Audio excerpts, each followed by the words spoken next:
Associated Press reports carrying the news of Mary White's death declared that it came from the result of a fall from a horse. How she would have hooted at that. She never fell from a horse in her life. Horses have fallen on her and with her. I'm always trying to hold them in my lap, she used to say. But she was proud of few things, and one of them was that she could ride anything that had 4 legs and hair. The last hour of her life was typical of its happiness. She came home from a day's work at school, topped off by a hard grind with the copy on the high school annual, and felt that a ride would refresh her. She climbed into her khakis, chattering to her mother about the work she was doing, and hurried to get her horse and be out on the dirt roads for the country air and the radiant green fields of spring. As she rode through the town on an easy gallop, she kept waving at passers-by. She knew everyone in town. For a decade, the little figure in the long pigtail and the red hair ribbon had been familiar on the streets of Emporia, and she got in the way of speaking to those who nodded at her. Mary! Mary!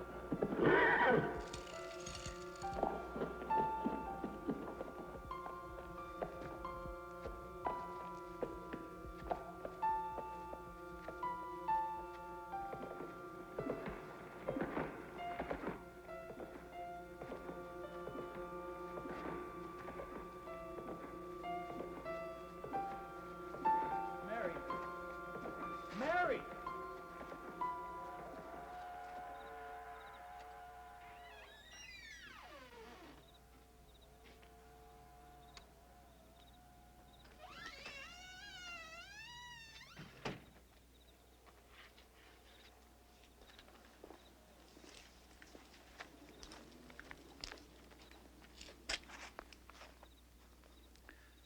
I know there's no way to accept the death of a beloved child, but the irony of Mary's accident, the awful irony of her being killed when she was going so slowly. A year ago, she used to ride like the wind. Being the warm-hearted girl she was, she tried to share her joy with her friend Selena. I sometimes thought the prairies had been made just for her.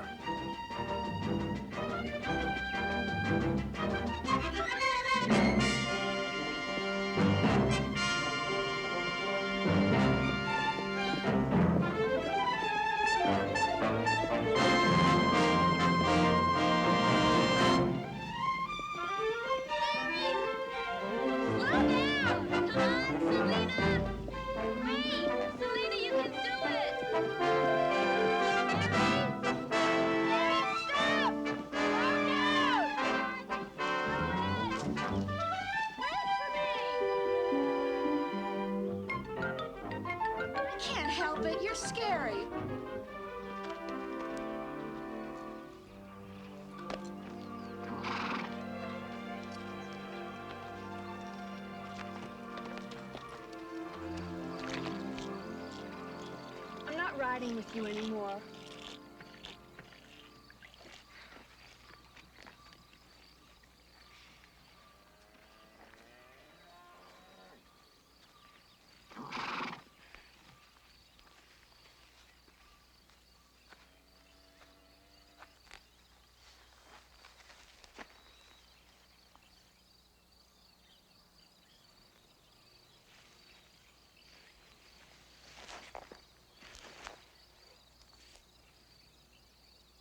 Don't be mad. I'm just not as brave as you. That's silly. You're braver. It takes more courage to do what you're afraid of than to do what you enjoy. I never thought of it that way.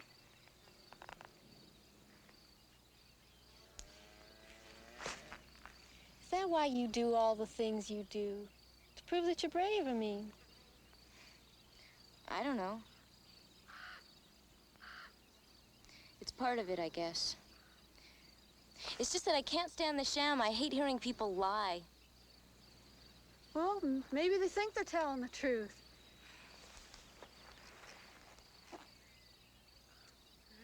It's like there's something inside of me that wants to change things, fix things, so that when I die, people will know I was here. They will. You're William Allen White's daughter. That's what makes it so hard.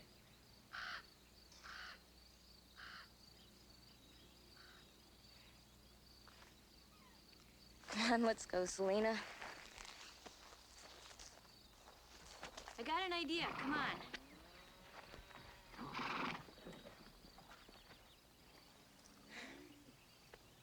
You've got a pretty good seat. Your only problem is you're afraid to let go. I don't know what you're talking about. Okay, I'll show you. Close your eyes. What for?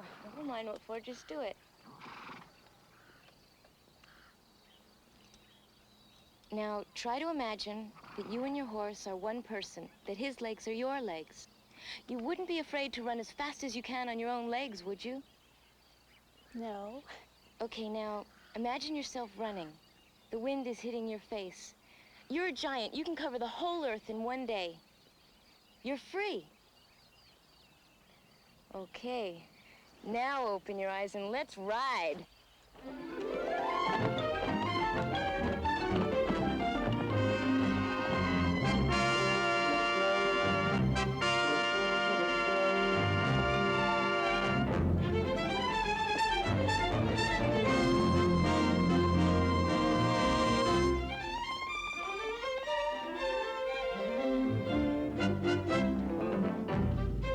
Take it easy. Now I want you to watch it. Now squeeze with your knees, not with the stirrups. Good. Come on. Okay. Now let's ride.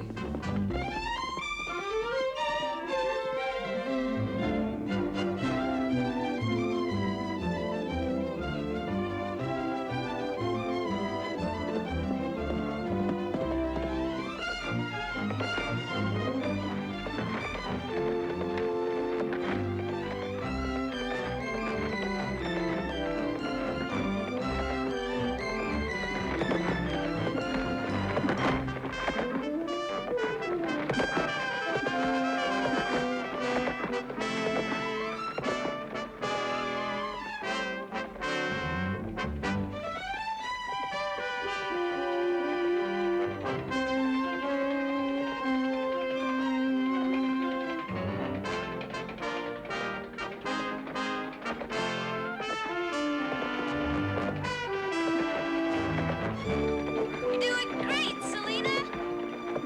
Barrie, you are crazy.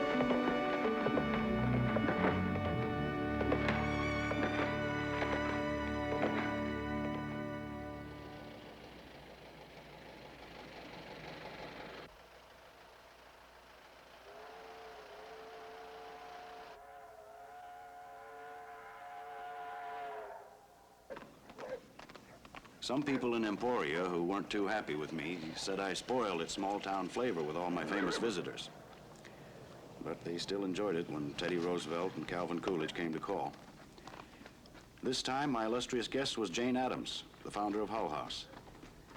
Now, Mary couldn't wait to meet Jane, and she barely made it, as usual.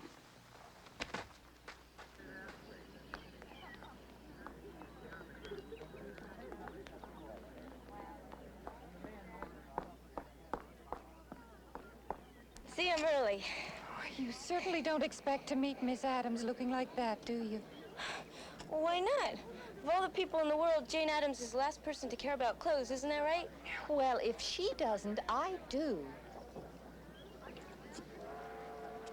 Here she comes. Here she comes. Yes.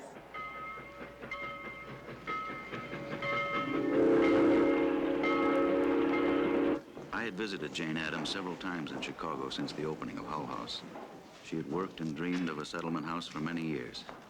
A place where needy families, delinquent youngsters, and the foreign-born could come for help in dealing with a world that had dealt harshly with them. Hull House was that dream come true. As she went on to become president of the International Women's Congress, my admiration for her deepened. And over the years, she, Sally, and I had become dear friends.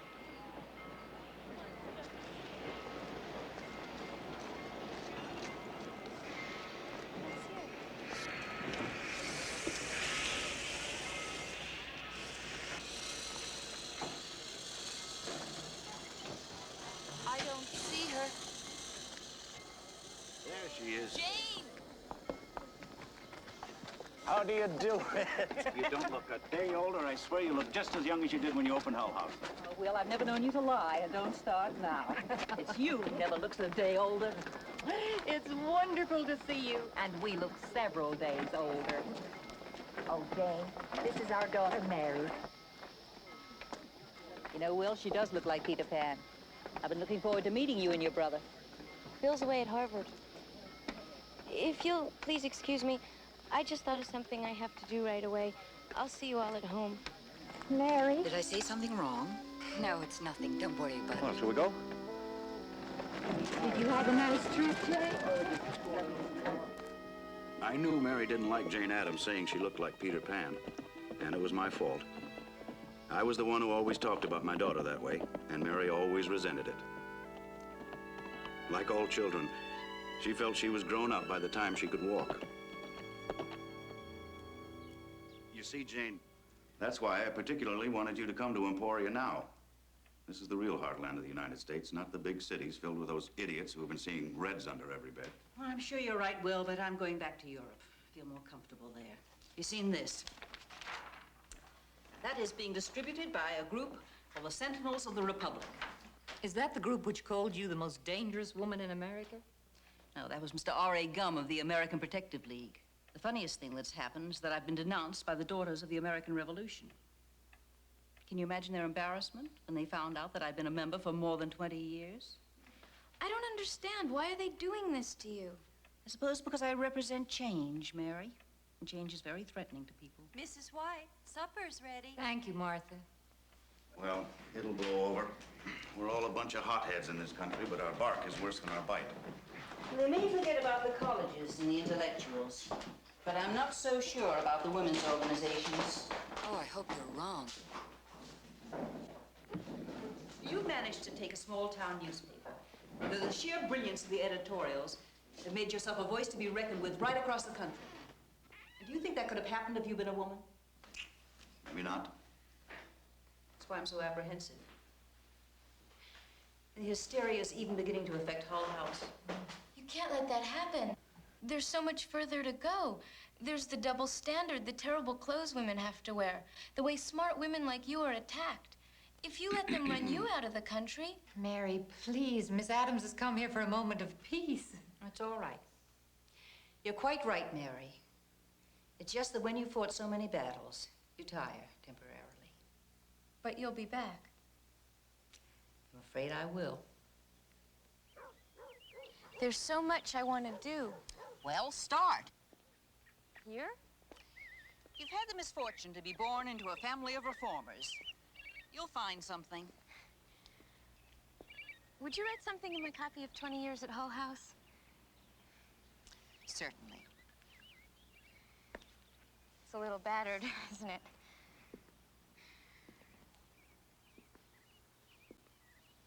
There you are.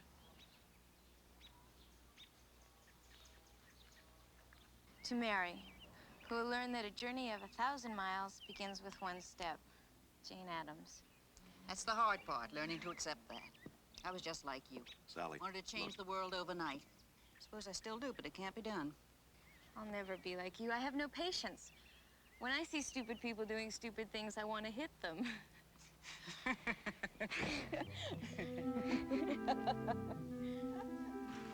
Jane Addams represented Mary's humanitarian side. But no matter how concerned she was for others, she never stopped being a happy, friendly schoolgirl, sharing her car. I guess I did do a lot of protesting about the benefits of walking. But I did it mainly to escape her offers to drive me in that car. Her car was her social life. She never had a party in all her nearly 17 years, wouldn't have one. But she never drove a block in her life that she didn't begin to fill the car with pickups. Everybody rode with Mary White. She liked nothing better than to fill the car with long-legged high school boys and an occasional girl and parade the town. She never had a date or went to a dance, except once with her brother Bill, and the boy proposition didn't interest her. Yet. But young people gave her great pleasure.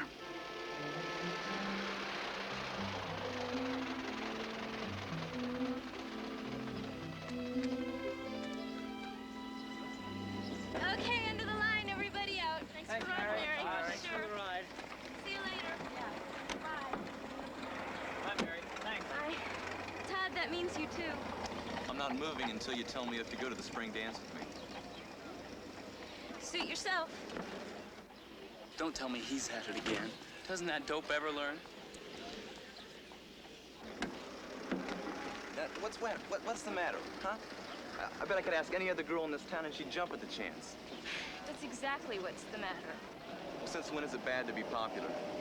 Why is it so important, then, that I say yes? I can think of 10 other girls that would be walking on clouds if you asked them. I'm not even your type. Well, you're different.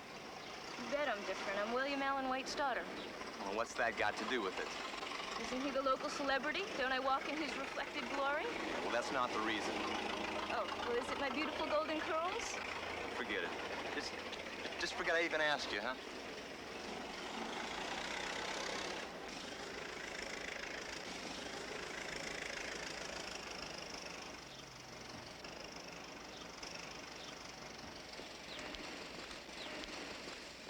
Are you crazy? I wish you'd asked me. Just tell him your father's illegitimate daughter. You better not talk like that in front of my mother. She says you're a bad influence on me as it is. Then don't ride with me. I didn't say it. My mother did. She just can't understand that you and your family are different from the rest of us. For once, I agree with your mother. You really can't tell the White family from the rest of the lunatics around here. I'd like to believe you, Mary, but you don't act like everybody else. Everybody else wouldn't turn down a bid to the prom by Todd Turner. Bother Todd Turner. I'm sorry. You want to go riding after school? If you slow down, I get scared riding that fast. Will you? Mm-hmm. Now, I don't want you to get the wrong idea. She tried to conform. She did. But somehow her efforts were always just slightly askew.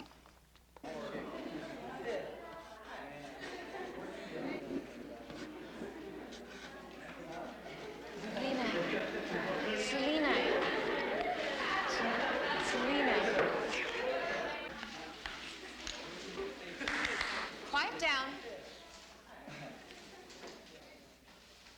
Now, who can tell me what president succeeded Abraham Lincoln? Selena. Andrew Johnson. Correct. Good. And what action was taken against President Johnson that has never been taken before? Mary? The House of Representatives voted articles of impeachment against him. But it was only because he wanted to carry out Lincoln's policy of lenient Reconstruction in the South. Oh, that's a very broad assumption, Mary. I don't think your book mentions that connection. But it's true. The Congress didn't care what the people wanted. They just cared about punishing the South. Look what happened in Russia. It led to revolution. Yes, well, you may sit down, Mary. Jane Addams says if we don't learn from history... I said you may sit down. Same thing's happening here. There'll be blood in the streets. Jane Addams is being persecuted just for trying to get women their rights. I think we would prefer to listen to the wisdom of historians. Neither you nor Miss Addams can aspire to that title. She's a great woman. You don't have any right to make fun of her. That will do, Mary. You will leave your seat and present yourself to Mr. Andrews' office for discipline. You are being insubordinate.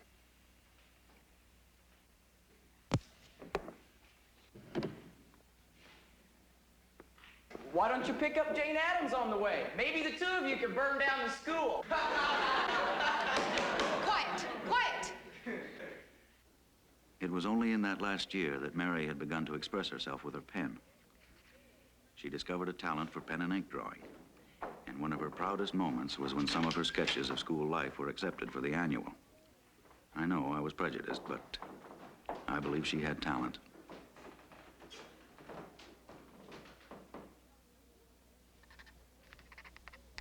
I don't think her legs are quite that thin, do you? Oh, I'm sorry. Oh, it's really quite good. Although I can't say I approve of your drawing.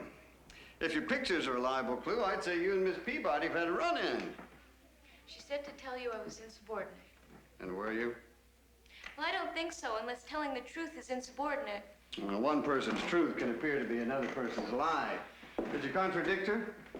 I just said that President Johnson was impeached because the Congress wanted to punish the South for the Civil War. Well, that's an interesting theory. Is that all you said? Almost. I just said that any unresponsive government would be responsible for blood running in the streets. And how did you conclude that? Doesn't sound like your father. I wasn't quoting anybody. Well, I'd be interested in how life in Emporia could have led you to such a dire conclusion. Is there something going on that I don't know about? You know, Mr. Andrews, Emporia isn't the whole world. When Jane Addams was here... Jane Addams was here in Emporia? I should have enjoyed meeting her. I have the most tremendous respect for her achievements. Well, she was only here for one night. And what was she like? She was thrilling. Absolutely thrilling.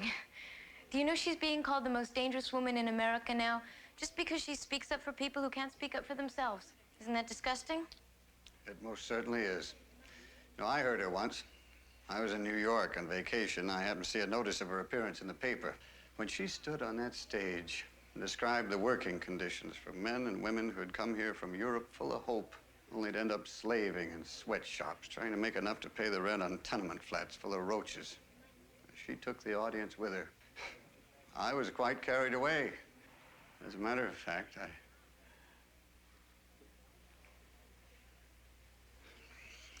I fear we're digressing. Impertinence to a teacher cannot be tolerated. I hope you understand that.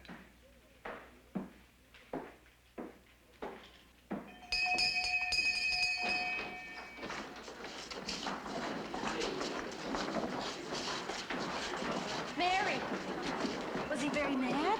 No. Is he gonna call you father? No, he just told me what he had to. Had to? What do you mean? He's really a very nice man. But he's like everybody else around here. As soon as he starts being human, he remembers who he's supposed to be. What? Forget it.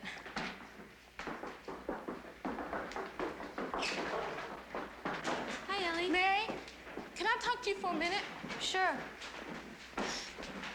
After you loaned me 20 years at Hull House, I kept trying to imagine what Jane Addams was really like. I even read the book 10 or 12 times just trying to picture her. Is she beautiful? Yeah, she's really beautiful. Inside, I mean. She wrote an inscription in my book. I'll show it to you if you like. Okay.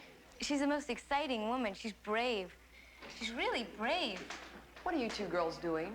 You know you're not allowed to be in the hall after the bell. Where are you going? Come on, we have to go to class. Oh, you go. I've had enough for one day. You mean you're just gonna walk out? This is a public school. That means it belongs to the people. Well, it doesn't. I can't speak the truth here. We can't even have a conversation when we want to. I know. I really wanted to talk to you, but I'll get in trouble if I stay.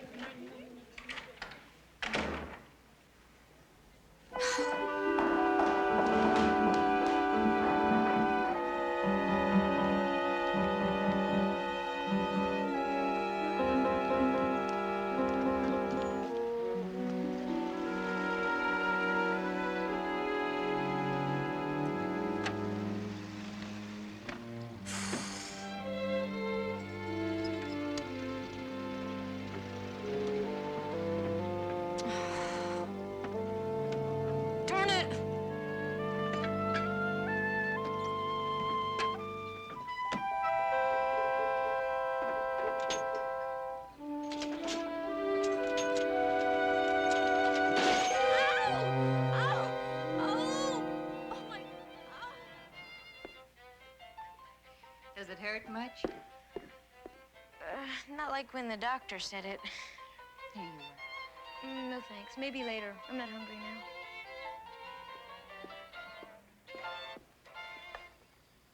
Oh, don't put another record on just yet, Will. I think we should talk. All right. Floor is yours. Mary, I hope you'll understand what I'm going to say. I've thought about it for a long time, and I realized today I just couldn't let it go on any longer. Something has to be done about your accidents. Now, Sally, come on. Let's not get carried away. Practically no one goes through childhood without breaking something. I had 2 broken legs before I was 12. You never told me that. How'd you get them? I don't want to talk about your father. I want to talk about you. I'm frightened, Mary. Every time you go out on that horse of yours, I worry until you get back. You ride too fast. That's silly. I got hurt today just standing still. No, Mary, you got hurt because you were cranking the car too fast. Now, I've heard your brother warn you about that very thing. But, Mother, please, I'm sorry, Mary, but I know what I'm talking about. And I propose to do something about it.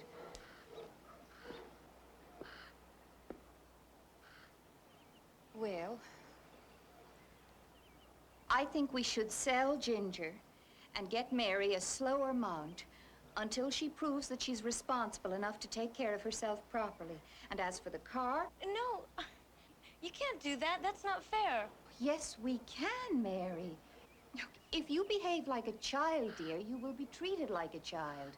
By the same token, if you behave like an adult, you have every right to expect us to treat you as an adult.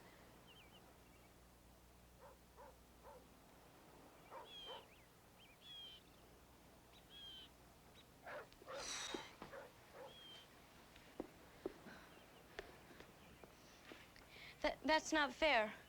You talk to her. She won't listen to me. No, your mother's right. Neither of us wants you to get hurt. You didn't think she was right 2 minutes ago. I hadn't really thought about it 2 minutes ago. You're just saying that because you think you have to agree with Mother. I'm sorry you feel that way, Mary, but you're wrong. I wouldn't do such a thing. Yes, you would. You do it all the time. That is a very insulting thing to say, and I'm sure you don't mean it. I do mean it. I don't expect that of you. At that moment, I hated being human. I wanted to be the god my daughter demanded. And I'm afraid sometimes I let Sally bear the brunt. But first and foremost, I was a man deeply in love with his wife. Look what I found. Ballade in blue china, huh? Do you remember the day you gave that to me? 4 months from the day we were married. August 27th, 1893. To my girl.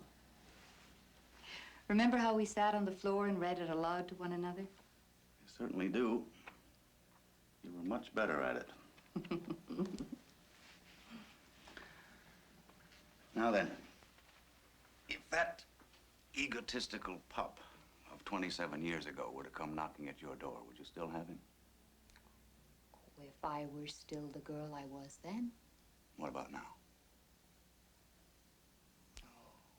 I wouldn't trade him for the egotistical man I have now. Thank you very much. Don't mention it.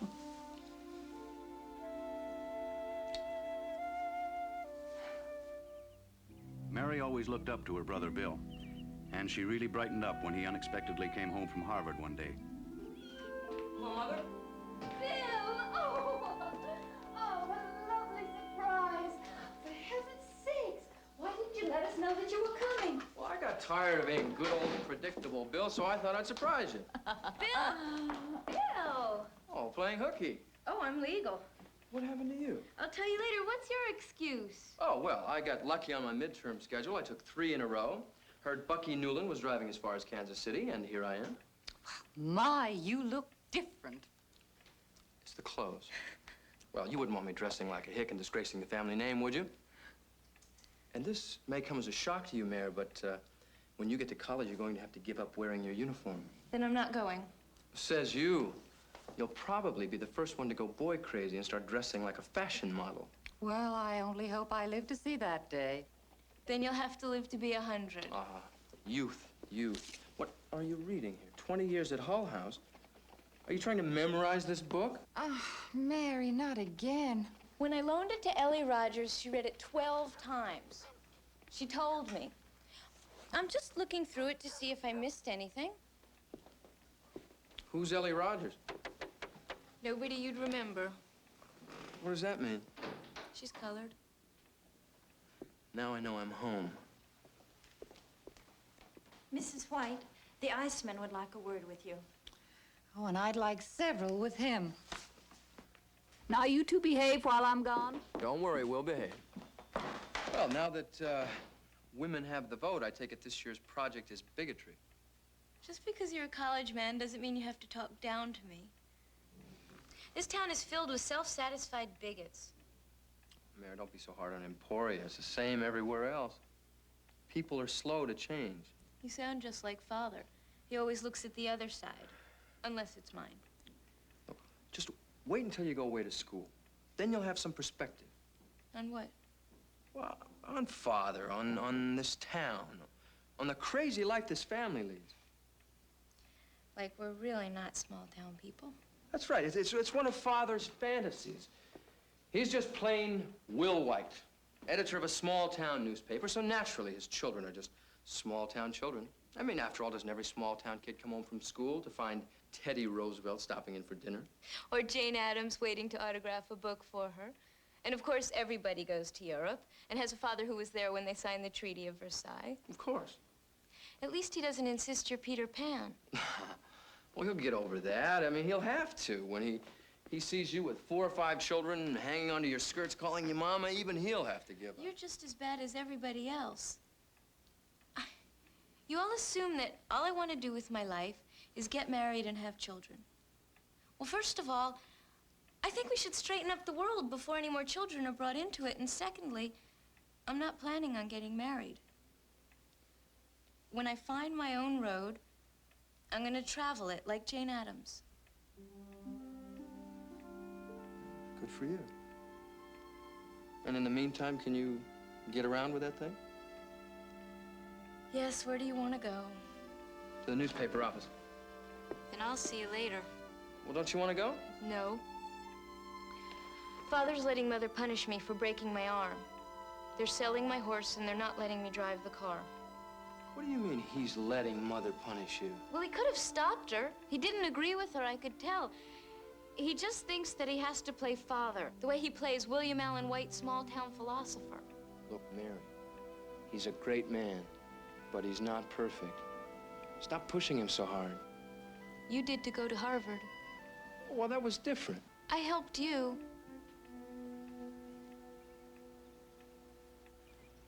Those two. They fought like all brothers and sisters, but when one of them decided to take on the parents, the other instantly joined forces. I have to admit that what Bill said that night, a year and a half before he enrolled in Harvard, was a bit of a shock. And that's why I don't want to go back to Kansas University. I know it was your school, Father, but did you know they only have 2 books in my whole fraternity house? Tarzan of the Apes and a very well-worn copy of Kraft Ebing. The guy who owns Tarzan is trying to trade it off for a pony translation of Hannibal in the Alps. But I want to go where people talk things over. And Harvard's the place for that. Aren't you proud of him, Father? Harvard's much harder than KU. You know, it seems to me you should get more than enough talk right here at this table. Well, it's pretty one-sided. I think a man should be exposed to more than one point of view, don't you, Father? Well, you know very well there's only one way I can answer that question, but Bill, Harvard is not the only repository of knowledge in the world. I even managed to dig some out right here in Kansas. But that was before. The world's changing. There's so much more to learn now. Sally, will you fetch my shawl and my slippers? There's a bit of a breeze out here. We have to be careful of that at my age. Look, now, we don't mean it that way. Oh, don't you?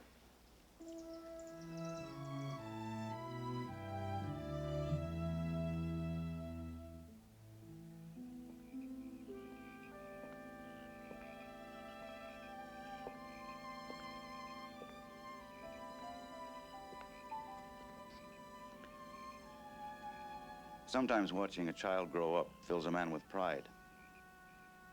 And there are other times when it can be quite painful. I found that out for the first time when the author JM Barrie visited us.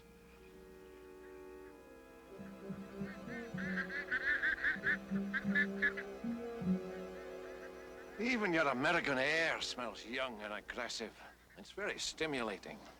Well, I suppose it's all in what you get used to. I was never so stimulated in my life as when Mrs. White and I visited you in London. It was partly you, of course, but the rest was the air, full of history. Oh, good. Let's put the plates down right here, Bill, please. I hope everyone's hungry. It looks like Martha thought she was cooking for an army. Mary, food's ready. Food's ready. Will? You've done such marvelous work, but of all your plays, I like Peter Pan the best. Doesn't she remind you of Peter? A bit. I must say I'm surprised at your preference. I wrote Peter Pan for children, you know. Ah, but there's so much more in it. The wonderful knowledge that a world full of people who never grow up would be a world full of innocence and joy. Well, I'm immensely flattered. I didn't know all that was there. But if it is, it's purely an accident. I don't subscribe to that sentiment, really.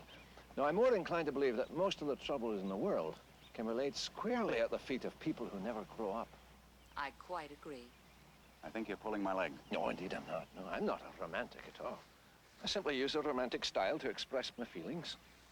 Of all your plays, my favorite play is What Every Woman Knows. Indeed. I would have thought it was a bit sophisticated for you. Don't underestimate her, Sir James. Lately, she's been telling me which books she thinks I'll understand. Only after she consults with me. So I take it you don't share your father's enthusiasm for Peter Pan. It's a lovely play for children. There, you see what I mean? I can just hear Peter saying that. He always took himself so seriously. So does Charles Evans Hughes. No politics here. Now, Bill. Do I detect a mutiny in the ranks? I wouldn't call it mutiny, maybe just a touch of insubordination. Aye, quite right, too. Every young man is duty-bound to disagree with his father. You see, I'm a realist at heart. Truth is what is. I can't believe you mean that. Truth is what should be. See what I mean? That's why he thinks I'm Peter Pan, because he wants me to be. Now, Mary. I think that courage is one of the most heroic of emotions. It takes great courage to think for oneself. I must congratulate you, both of you, on the way you've raised your children. Why, thank you, Sir James. Unfortunately, the results can be painful sometimes. Yes, somehow, a parent always thinks that an independent child will end up agreeing with the very great wisdom of the parent. Well, don't despair, Father. It may happen yet. I'll never think truth is what should be. There she was again, my Mary, the realist.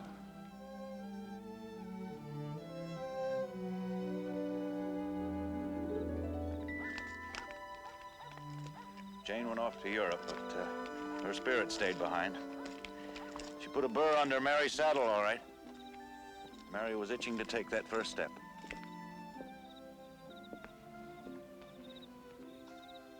And she did. And she took it right here with the pastor, John Rice.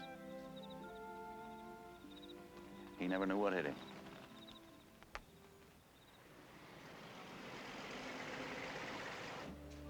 Here we are, Mary.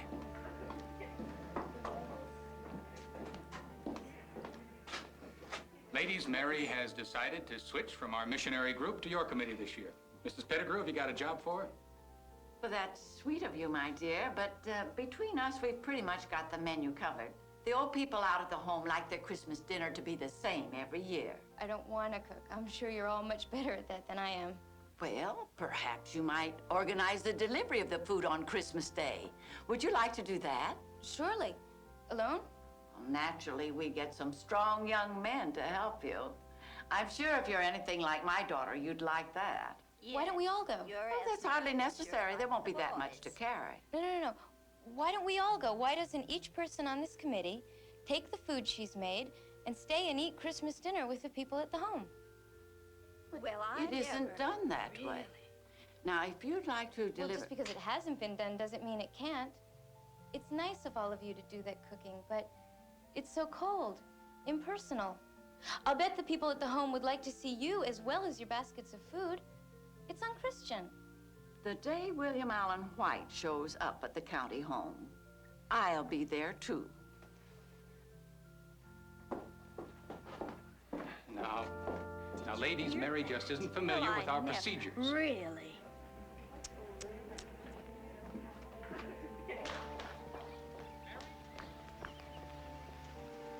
Mary, wait. You think I'm wrong, too. I respect your motives, but I don't agree with your methods. Giving can't be ordered. It must come from the heart. That sounds like one of my father's editorials. He writes and you preach. I joined the church to get something done. Now, the Women's Committee is getting something done. Now, the fact that they're not doing it the way you would like them to doesn't make their contribution less. In other words, you're not going to help me. I have a whole congregation to consider. You're not the only one. No wonder my father doesn't go to church. Now, slow down. Now, a minute ago, you were lumping the two of us together. Now it's you and him against me. Mary, I know you want to help. We all do. each in our own way. Sometimes that way takes a long time to find. Have a little patience. No. I'm sorry, but I'll find my own way without the Women's Committee.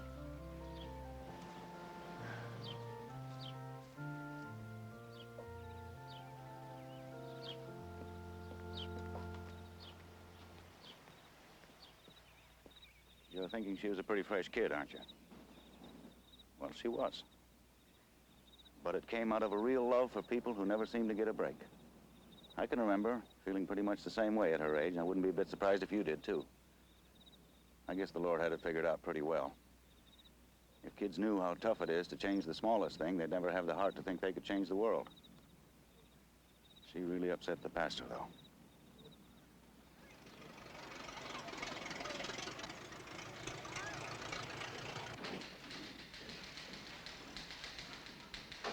Morning, Sam. Morning, Al.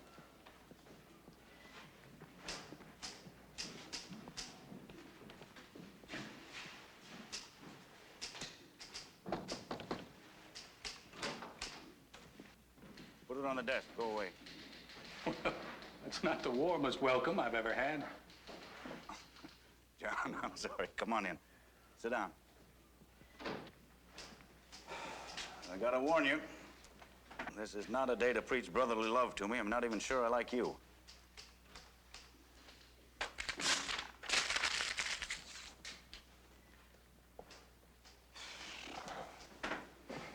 Ever have a day when you'd rather kick your fellow man than help him?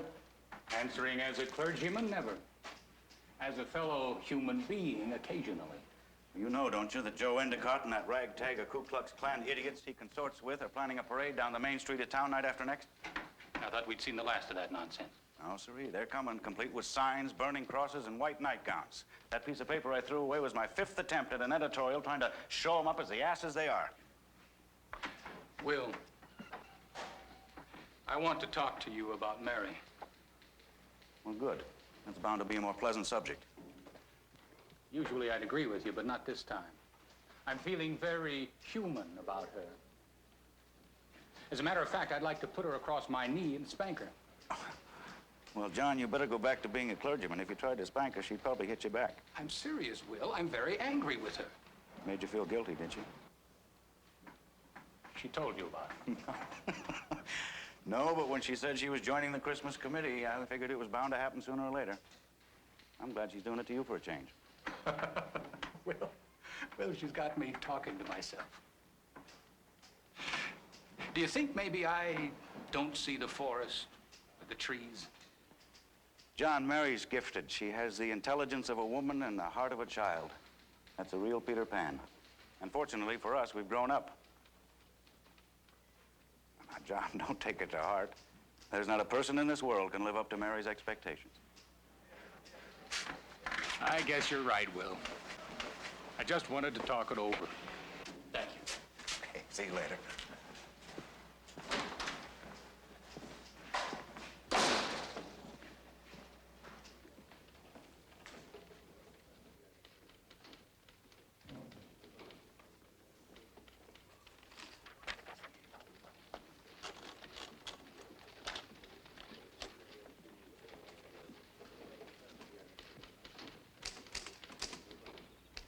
I finally got that Klan editorial written, but it didn't mean much. If Mary had let me in on her plans, I wouldn't have had to bother with it.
It's okay, King. Easy. Easy, boy.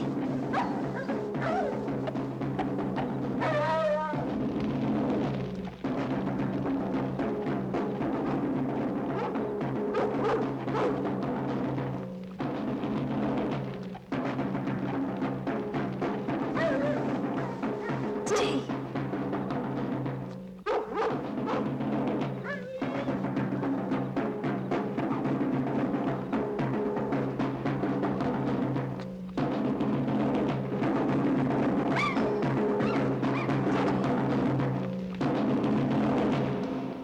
Citizens of Emporia, and by that, I mean the white Christians among you, the day of reckoning is at hand.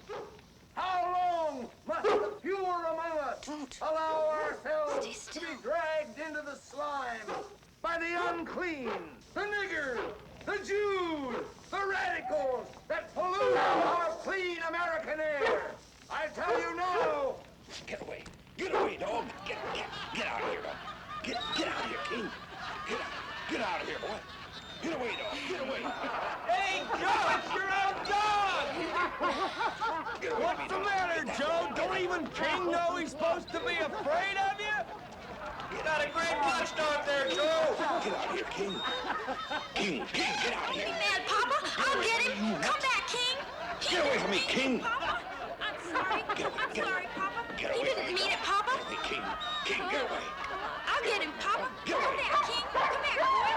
I'll whoop your backside, Billy. I told you to keep that damn dog at home. Citizens of Emporia!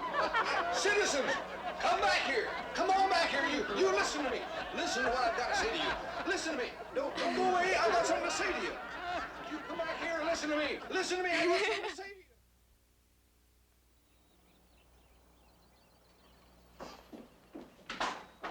Good morning. Here she comes, the slayer of dragons. Ta-da.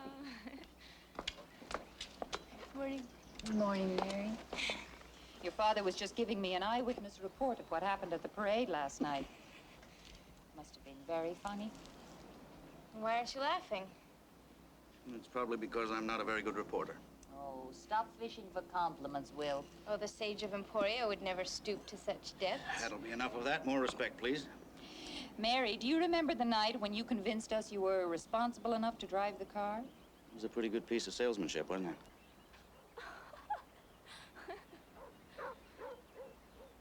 Well, growing up brings more than privileges. It also brings obligations. Now, that prank last night, no matter how we feel about the Klan, was not very responsible. Oh, now, come on, Sally. You should have been there. It was the prank of the century. Well, gotta get to my study. Come along, Sally. We've got a lot of proofing to do. I'll be right there, dear. You know, Mary, you can't have it both ways. If you want your father and me to take you seriously, you're going to have to give up some of the freedoms of childhood. Well, then I guess I don't understand the difference. Sally? Later, dear. He's calling me. Coming, Will. Last summer, when Bill came home for vacation, we were all together again. But even then, Mary refused to be anything but the free spirit she was.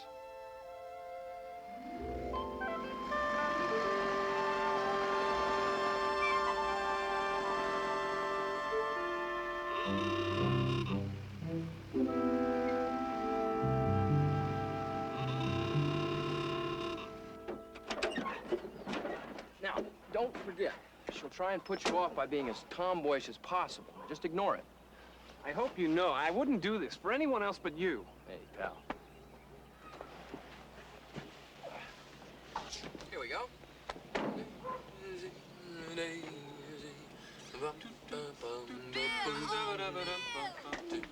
Mother! Bill, you're early. How lovely. This is my friend, Richard Sloan.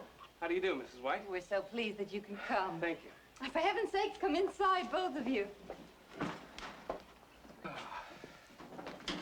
Well, you both must be parched. How about some lemonade? You have just been offered nectar of the gods. Say yes. Oh, for heaven's sakes, Bill, it's only lemonade. Not when you make it. You better not walk around town dressed like that. Otherwise, somebody's going to see you and put you in an envelope and mail you back to the Harvard Lampoon. Oh. See what I mean? You must be Bill's sister. I'd know you anywhere. How? Mary, this is Richard Sloan, my roommate at Harvard. How do you do? Hello. Oh, you going riding? Yes, would you like to come? Well, how about it, Dick? Fine. We can borrow a horse for you. He's gentle, or do you ride horses at Harvard, Mr. Sloan?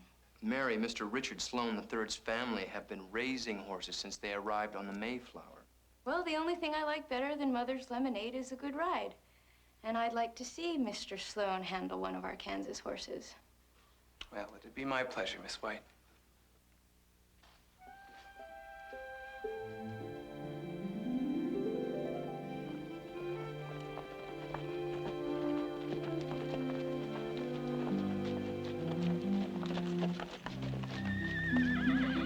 Okay, Mr. Sloan, you know the course. You have to touch base at the amphitheater, down by the river, go through the creek, over to the clump of bushes over there, then through the arbor, and we finish here. You ready? Yep. Okay, go.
You're crazy.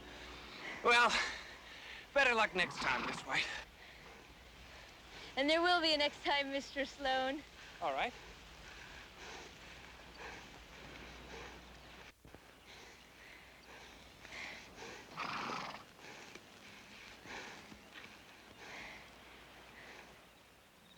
Bill chose his friends very well. Finally, even Mary had to admit that. God rest ye merry gentlemen, let nothing you dismay. Remember Christ our Savior was born on Christmas Day to save us all from Satan's power when we had gone astray. Oh, tidings of comfort and joy, comfort and joy. Oh, tidings of comfort and joy. Merry Christmas. Merry Christmas, everyone. John, For this is John. for you. Happy Christmas. Merry Christmas, John. Thank you. Thank you. Merry Christmas, John. Merry Christmas, Mark. Thank you, Martha. Thank you, Bill. Huh? Where are you going? Oh, Mary's volunteered to deliver Christmas dinner to the county home. Oh, good. Who's going to help you? Pastor Rice said he'd round up some strong boys. Well, I'm a strong boy. Why, there are even those who would say I'm the equal of two strong boys. I don't think it's your cup of tea. Well, I'd be interested in hearing what you think my cup of tea might be. Country club dances, regattas, things like that. Oh, Mary. No, it's all right, Mrs. White. I know that your daughter thinks I'm a lightweight. Well, aren't you? Why don't you try me and see? Okay, get your coat and let's go. Goodbye, everyone. Bye. Thank you, Bill. Drive carefully. Thank you, We will. Take care, you two. I think maybe Mary's met her match.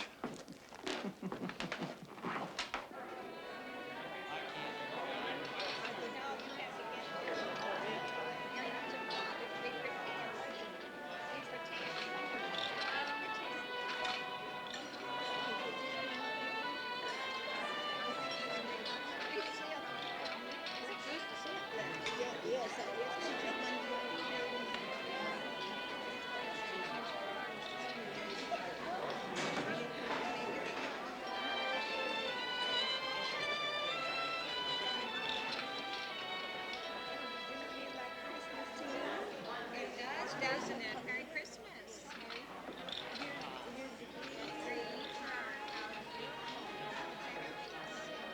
I like your young man, dear. He has lovely manners. Is he a local boy? I've been out here so long I've lost touch with the town. He's not my young man. He's a friend of my brother Bill's from Harvard. Oh, I haven't been here that long. The way he's looking at you. How long have you been here? Long enough to learn to mind our own business. Don't mind him. He only talks about once a year, and we're all very grateful. I just read a wonderful book. Would you like to read it? No? How about painting? Have you ever tried watercolors? No? What do you like to do? I like to eat Christmas dinner with company of my own choosing.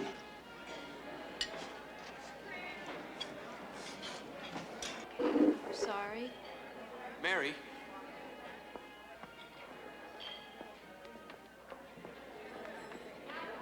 I was only trying to help. And you are helping, dear. Don't let a crotchety old man spoil your day. Everyone else is having a wonderful time.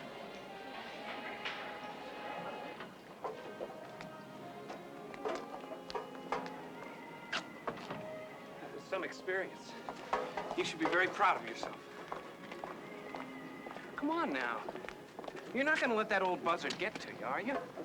He was right. What do you mean? I waltzed in there like the Queen of England, scattering largesse to the peasants. I invaded his privacy. Mary, you can't bleed for the whole world. He was just one of the people who doesn't want you to try. Wasn't it awful? Do you know what I wanted to do? I wanted to hit him. I know. When you came back with more stuffing, I was afraid you might pour it on his head.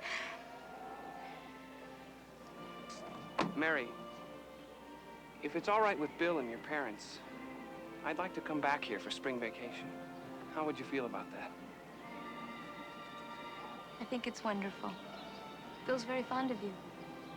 Well, what about you? Are you ready to stop calling me Richard Sloane III? I'm ready for that, but You're not ready to say, please come back, Richard, because I want you to? is it important that I do? It is, to me. Okay. Please come back, Richard. Because I want you to.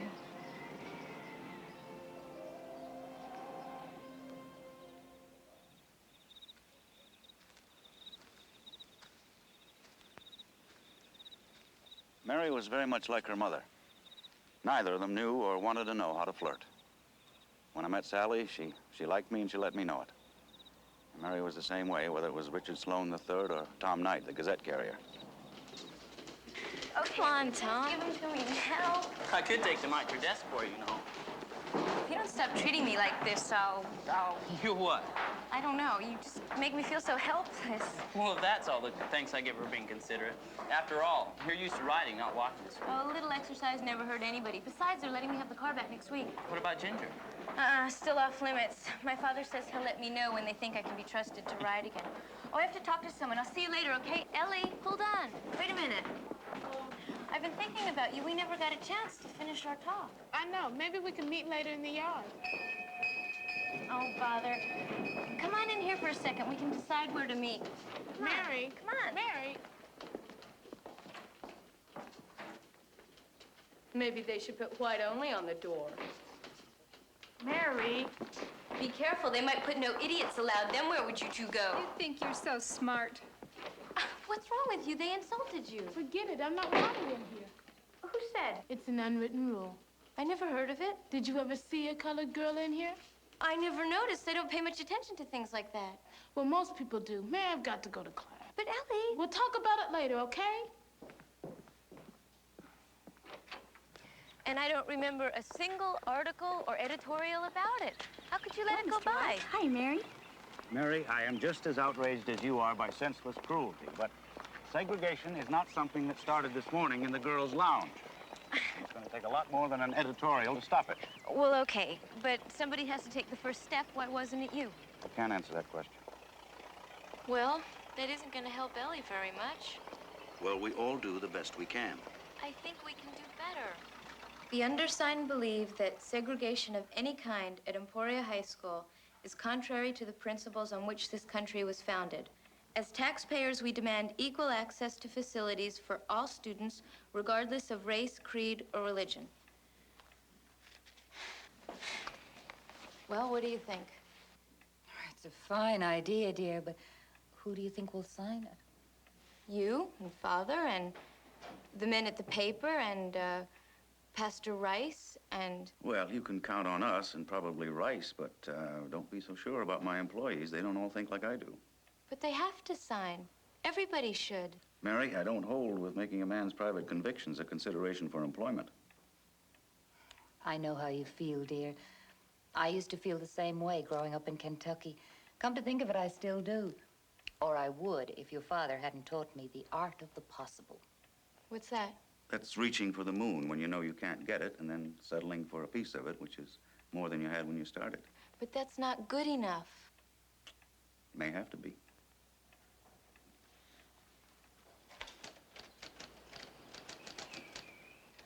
You've put me in a very difficult position, Mary. Oh, you know I agree with you, but this sort of decision isn't up to me. It's up to the school board. But you're the principal. And their employee. Well, does that mean that you can't even sign it? It's really watered down, you know. The first petition I drew up asked for complete integration. What made you change your mind? I haven't. Not really, but... Well, Jane Addams talked about a journey of 1,000 miles starting with one step. And my parents talked about the art of the possible. And I don't know, I guess I'm just trying to believe that they're right. Well, my heart's with you. I wish you luck. I'd rather have your signature. I know, but I can't. You made your compromise, and I have to make mine. But... I'm sorry.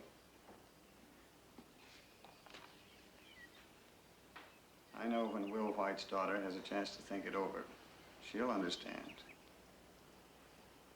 I hope I never understand.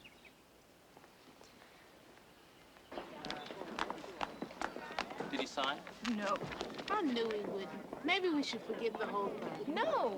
Give it to me. I'll take it on my paper route. Maybe I can get some signatures. That's a good idea.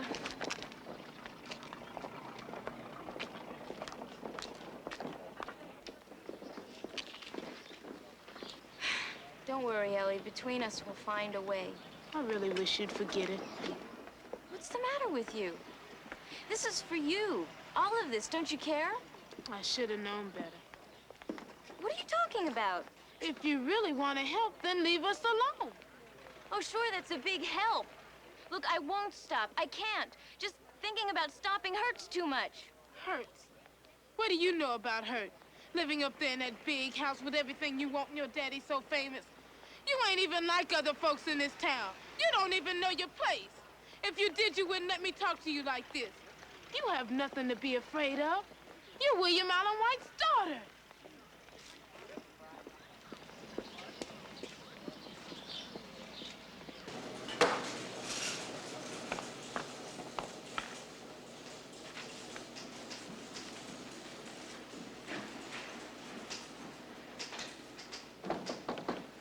Jim, take that up to Wally. Let him have a look at it, will you?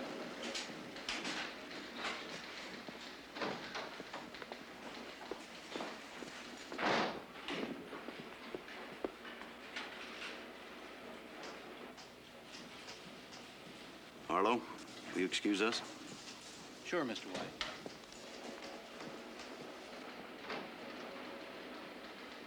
I hate this town.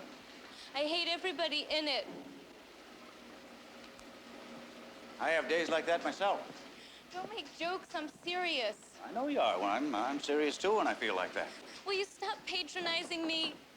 What do you know about how I feel? Why don't you tell me? You've built a wall around us in this town. Nobody even trusts us. Ellie said that I couldn't understand pain because I was William Allen White's daughter. Well, I'm sick and tired of being William Allen White's daughter. I'm me.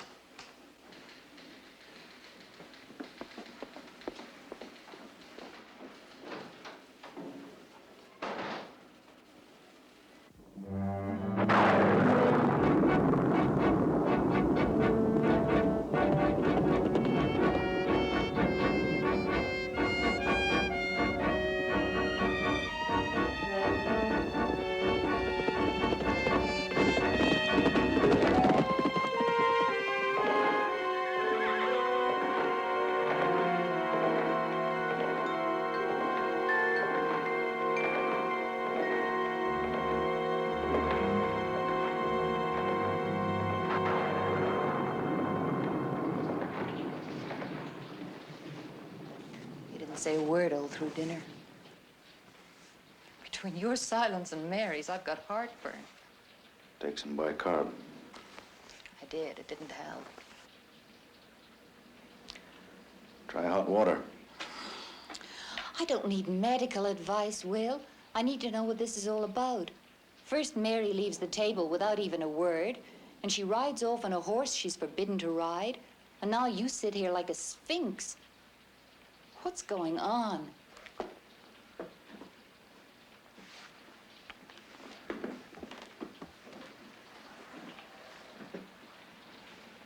Mary came by the office today to tell me she was tired of being my daughter. Well, I'm sure she didn't mean that. I think she did. I know she did. Well, you surprise me, Will White.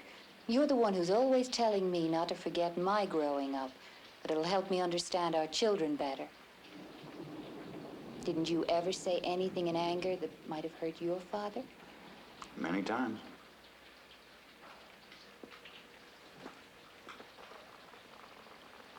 Well, that didn't mean you didn't love him, did it? I'm not talking about love, Sally. I'm talking about like. Mary doesn't like me, and tonight I don't like her. Thank heaven she's back in one piece. Mind if I talk to her alone? Are you sure you want to?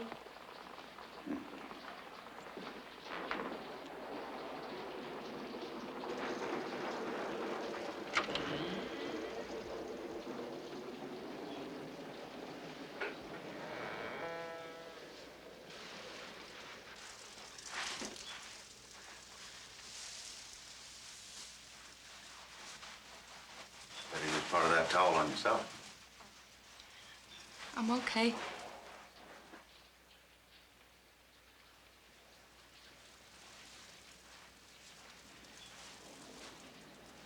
Don't ever run out again like that, Mary. I don't like it.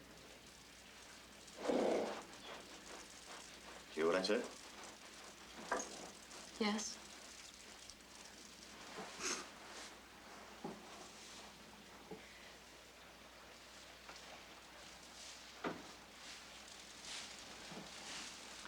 You're angry at me, aren't you? Well, that's all right, because I'm angry at you, too, and I don't like the way it feels. Now, what are we going to do about it?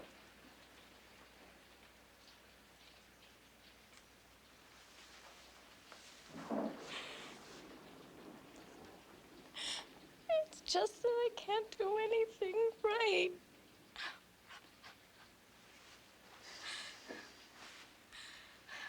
Well, I wish I could tell you that you're not going to feel like this again, but it wouldn't be true. I don't want any lies between us. And when you told me you were tired of being my daughter, Mary, that hurt like the devil. But at least it was honest. I didn't mean it. I just meant that... Wait now. At that moment, I think you did. I guess you're right.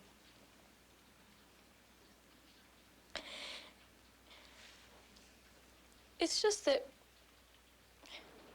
I can't even remember a time when you and Mother weren't all excited about some cause.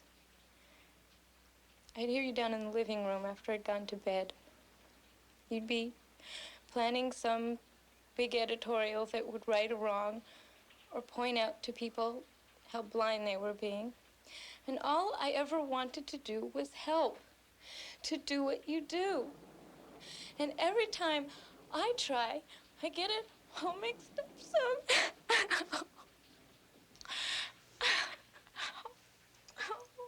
Oh, sweetheart, I'm afraid you're just going to have to settle for being a little less than perfect. I thought that's what you expected of me. Everybody else does.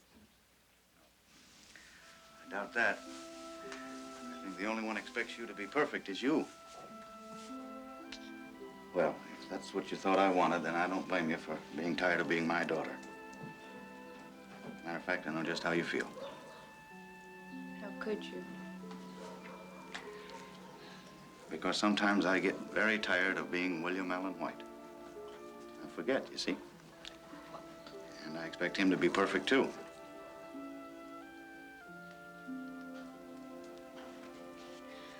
But you were never like me. You didn't start out by wanting to make something better and end up by just making it worse. Oh, didn't I?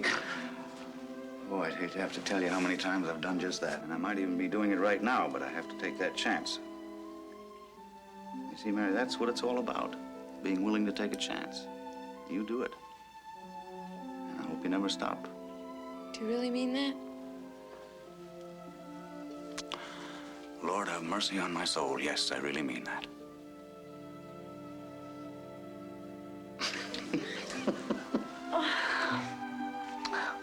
I'd rather be your daughter than the Queen of England. Oh, God, I feel good. Got my Peter Pan back.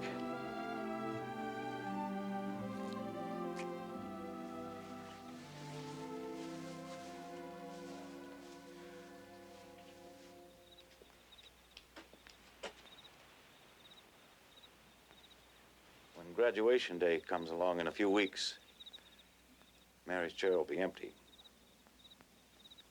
She was all ready, though. She even had her dress. Sally and I figured it had to be pretty important to her for her to be willing to go shopping for it. Usually she had to be dragged into a store kicking and screaming.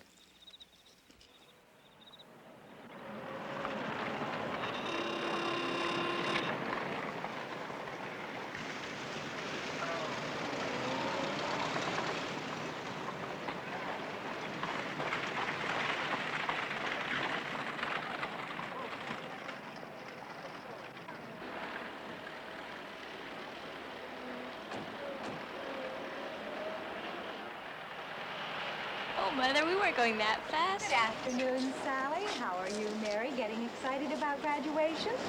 Nervous is more like it. We're just starting to shop for her graduation dress. I bought Jessie's last week. Isn't it a nuisance having to go all the way to Topeka to shop? Why, Jessie has such a nice figure. I'm surprised you couldn't find something to fit her right here. Not as long as that's in the window. Hasn't Mr. White instructed you to stay out of these stores? Certainly not. Why should he? I imagine he has more important things on his mind. Good thing you ran into us. We're all up. What's that we're doing? Boycotting. Boycotting all the merchants who support the strike. Why? Because our husbands said we should. Well, I don't understand. Neither of your husbands works for railroad management. My Charles says the Bolsheviks are stirring up the laboring men. They don't really want to strike, you know. They're being forced to by the union agitators. Well, I think I'd rather take my chances with the Bolsheviks than with the roads to Topeka. Come along, Mary. Coming, Mother. Good day, ladies. Good afternoon. Why, I imagine you've suffered a considerable drop in business due to the strike, haven't you, Mr. Bonner? Oh, well, I never wanted to get mixed up in this in the first place. I just didn't want to lose my working trade. Anyway, the governor's just passed a law. He's put out an injunction prohibiting those placards. Oh, it's sure a relief to me. Well, come for your graduation dress, have you? Well, what were the shopmen striking for? all the freedom to choose their union. I want to support them, but I can't afford to have it cost me my business. How does that one strike you, Mrs. White? Oh, that's rather pretty. What do you think, Mary? You mean to say that just to sell a few dresses, you're willing to let all those families starve? I've got a family to feed, too. Mary, please, let's get back to our business.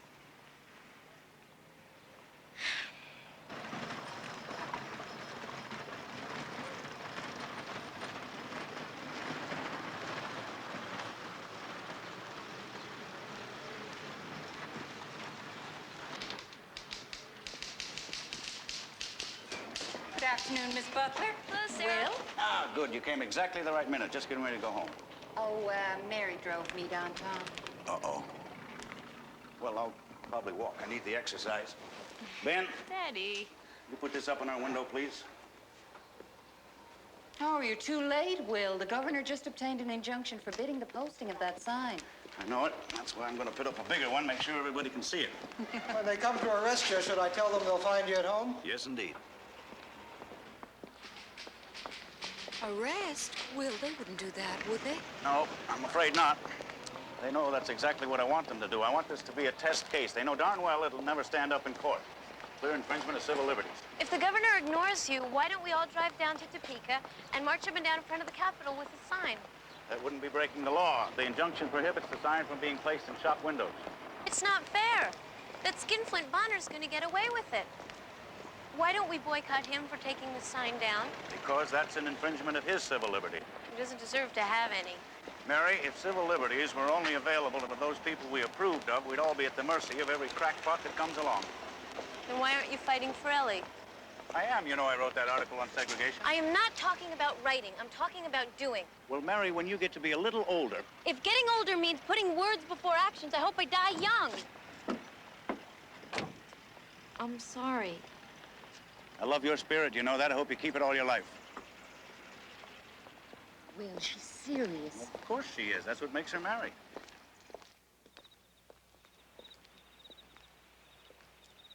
I had written a novel called In the Heart of a Fool. And I was quite flattered when an offer was made by the infant film industry to make it into a motion picture. And when the filming was done, I was invited to New York to view the results. Well, Sally and I agreed that Mary and I needed some time alone together, so I invited her to come along. Well, our trip was a lark from the minute we pulled out of here. Trains have always fascinated me, and Mary shared that feeling. She was so excited, so alive, so eager to drink in new experiences. And so iconoclastic.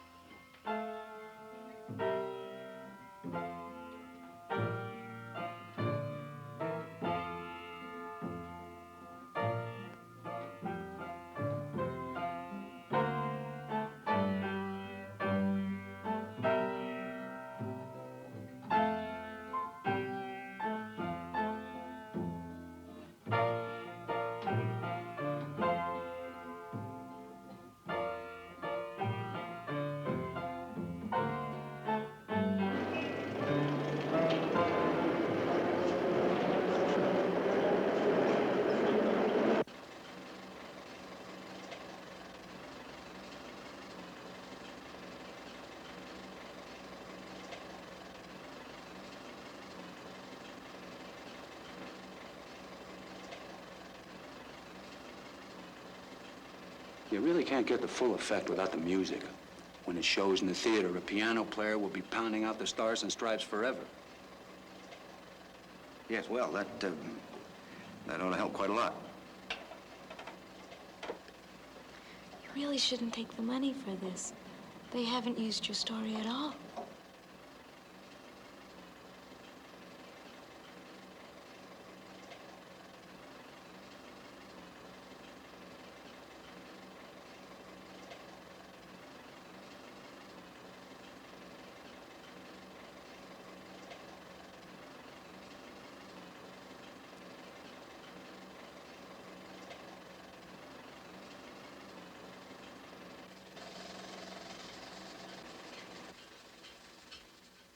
Well, what do you think? Well, Mr. Stoner, I'm afraid that... Look, Mr. White, you're a great writer, maybe the greatest. But the printed page is not the screen. But what we just saw had no relationship. You're being too literal, little lady. See, what goes up on the screen is the director's vision of what the story is all about. Well, if that's his vision of my father's book, he needs glasses. That will do. All right. Goodness, time flies when you're enjoying yourself. Mr. Stoner, you're just going to have to excuse us. We're late for an appointment. Come along, Mary.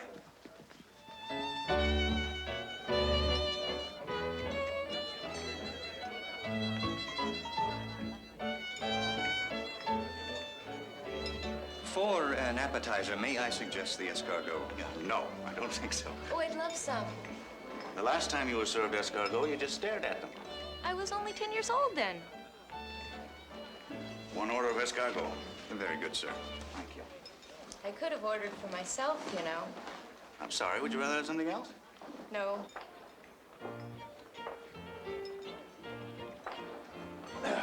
Miss White, may I please have this dance? Certainly, Mr. White.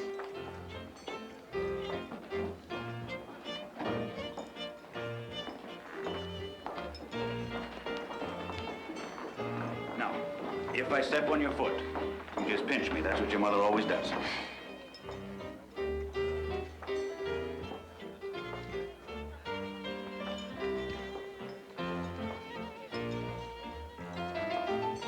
What did you really think of the motion picture?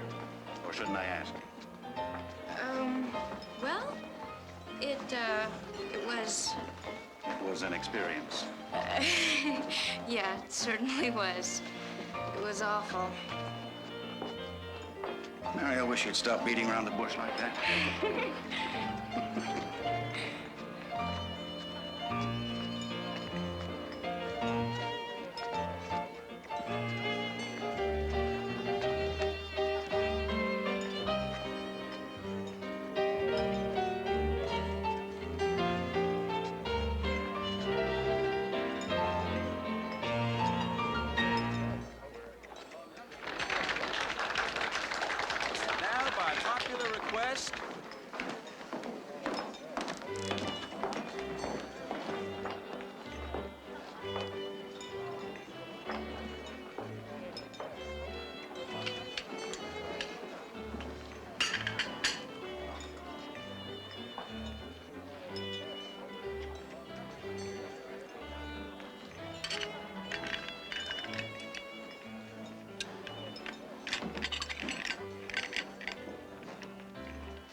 Are they good?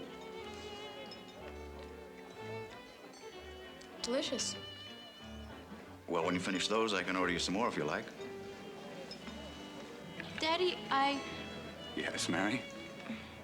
I think you should sue them. The motion picture people. Well, now, wait a minute. I thought they showed great taste. Mr. Stoner called me the greatest writer in the world. And I'm going to put that on my list right under the Sage of Emporia. Have you finished, miss? Yes.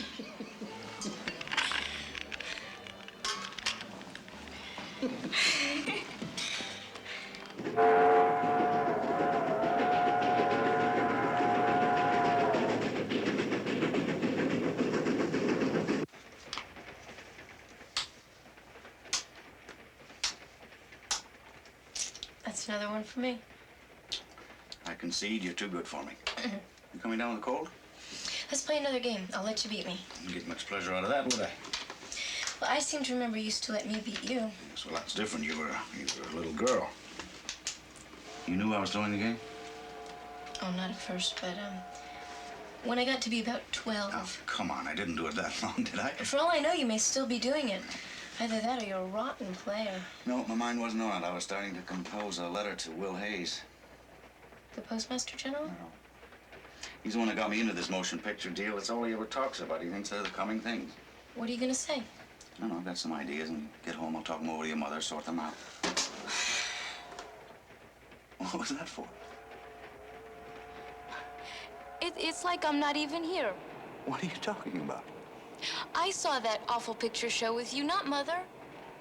Why do you have to wait until you can talk to her? Well, it's the way I always do it. You know, I share all my work with your mother. It has nothing to do with you. But I want it to. Mary, there are some things that just have to wait. What, till I'm older? Is that what you're gonna say? How much older do I have to be, 100? I have a brain, I have opinions. I may not be a woman yet, but I'm not a child either. I can't wait for you to see that because you never will. Mary, it just seems that way to you. I remember when I was growing up. When Mother was my age, she was teaching school. You were working at the newspaper. You didn't consider yourself a child then, did you? Mary, your mother was forced to miss her childhood. I don't want you to miss yours. Now, thank goodness you don't have to. Daddy, if that's all you're worried about, please don't.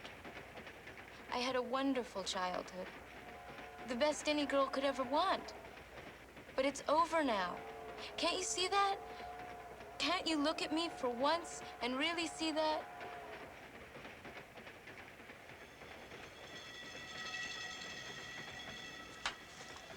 All right.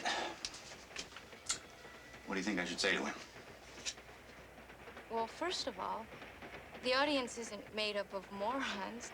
If people pay to be entertained, they should get what they've paid for. Real entertainment shouldn't glaze your eyes. It should stimulate your mind. Maybe I can rephrase that. What's wrong with it? Nothing.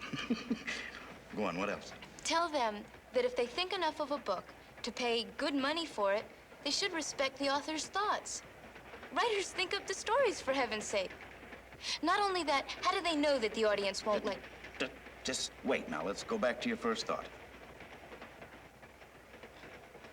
Don't be so gentlemanly. You said you hated the picture show. Now you're writing that you're disappointed with it. You're right. We'll call a spade and let the devil take the hindmost. Thank you.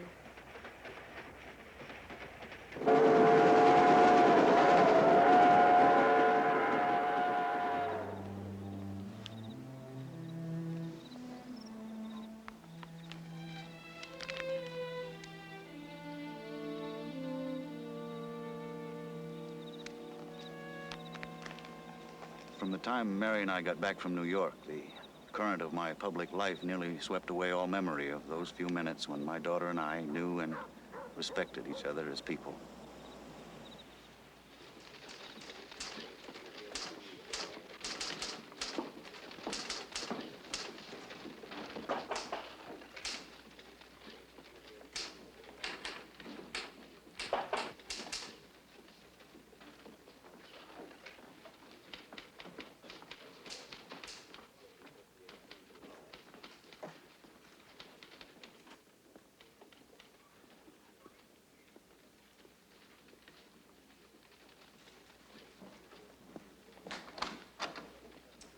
Miss White? You buy me a soda? My pleasure. Get my hat.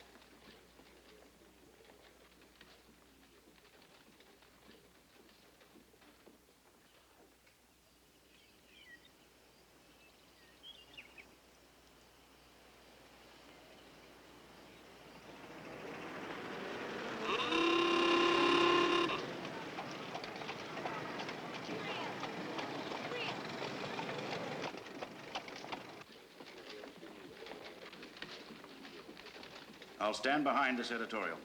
Of course you will, dear. Damn the follett. It's bad enough we didn't join the League of Nations. Now, if we don't get a world court, we're in for 100 years of war. Children of this country deserve a better legacy than that. Speaking of children, what's happening between you and Mary? There's no end to the idiocy of some of the politicians in this country. It's a good thing we're a strong people because we have to be to survive some of our leaders. What about Mary? Well, when the two of you came back from New York, I noticed a great difference in her. I'm glad. Sally, what am I going to do about La Follette? When you calm down, Will, you'll know.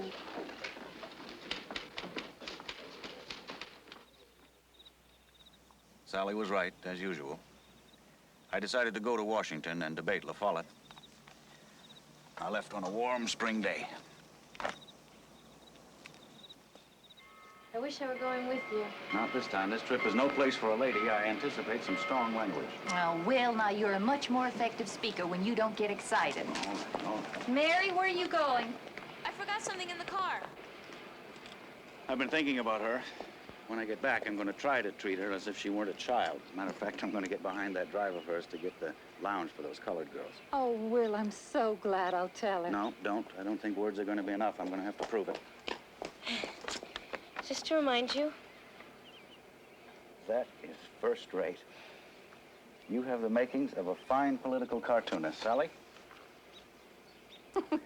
Now, don't you ride Ginger too fast when I'm gone. But what about the... Letting you ride faster again? Well, maybe when I get back, we'll talk about it. No, we won't. I just can't stand the strain. Now, every time you ride fast, Mary, I expect to hear that you've been thrown. I've never been thrown from a horse in my life. Oh. It was a close call. I couldn't go anywhere without my talisman, could I? Well, I'm off. Hurry back, Will. I will. Dear. I will. I love you.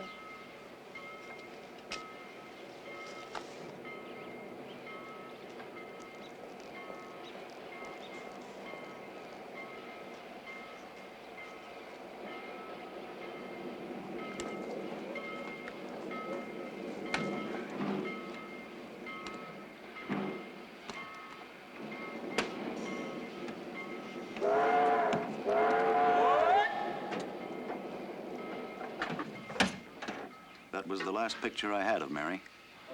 When I came home, she was dead. Her funeral yesterday at the Congregational Church was as she would have wished it. No singing, no flowers, save for a big bunch of red roses from her brother Bill's Harvard classmen. Heavens, how proud that would have made her. And the red roses from the Gazette force in vases at her head and feet. A short poem. Paul's beautiful essay on love from the 13th chapter of 1 Corinthians. Some remarks about her democratic spirit from her friend, John H.J. Rice, pastor and police judge, which she would have deprecated if she could. A prayer sent down for her by her friend, Carl Now, and opening the service, the slow, poignant movement from Beethoven's Moonlight Sonata, which she loved. Then the Lord's Prayer by her friends in the high school. That was all. Mary was the embodiment of those things that in the lives of young people are essential. She was the outstanding champion of the down and out and the pure of heart. Her emotions and her instincts led her into a finer region of human living. She always stood for things that were worthwhile and gave herself unafraid the person or the cause that needed and deserved a friend. It is such personalities who stand in the breach when the right things are in danger and who become the law to the life that has no law in itself. And so we shall remember Mary White, a Democrat, unafraid, with a great heart and a strong, clean mind and a dominating will. We will miss you, Mary. And now, Mary's classmates from Emporia High School will deliver the Lord's Prayer. Our Father, who art in heaven, hallowed be thy name. Thy kingdom come. Thy will be done, on earth as it is in heaven. Give us this day our daily bread, and forgive us our trespasses, as we forgive those who trespass against us. And lead us not into temptation, but deliver us from evil. For thine is the kingdom, and the power, and the glory forever. Amen.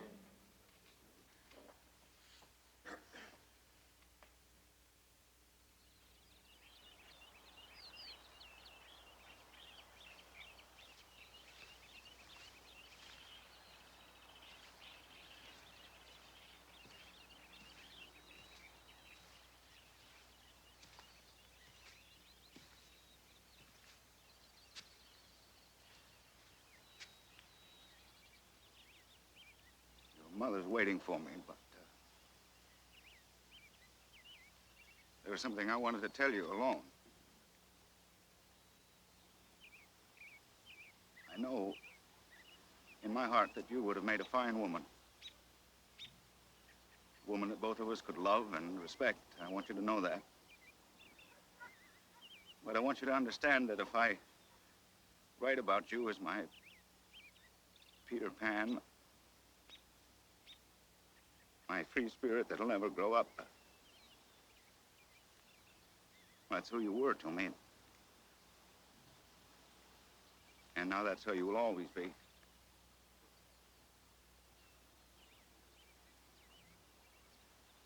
Good night, Mary. You sleep well.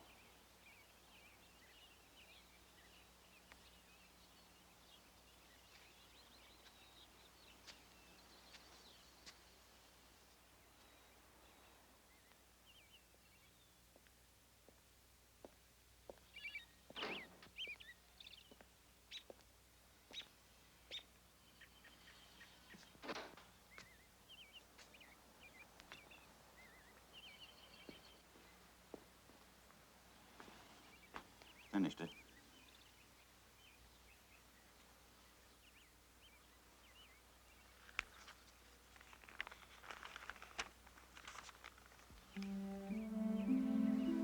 Associated Press reports carrying the news of Mary White's death declare that it came as the result of a fall from a horse. How she would have hooted at that. She never fell from a horse in her life. Horses have fallen on her and with her. I'm always trying to hold them in my lap, she used to say. But she was proud of few things, and one was that she could ride anything that had 4 legs and hair.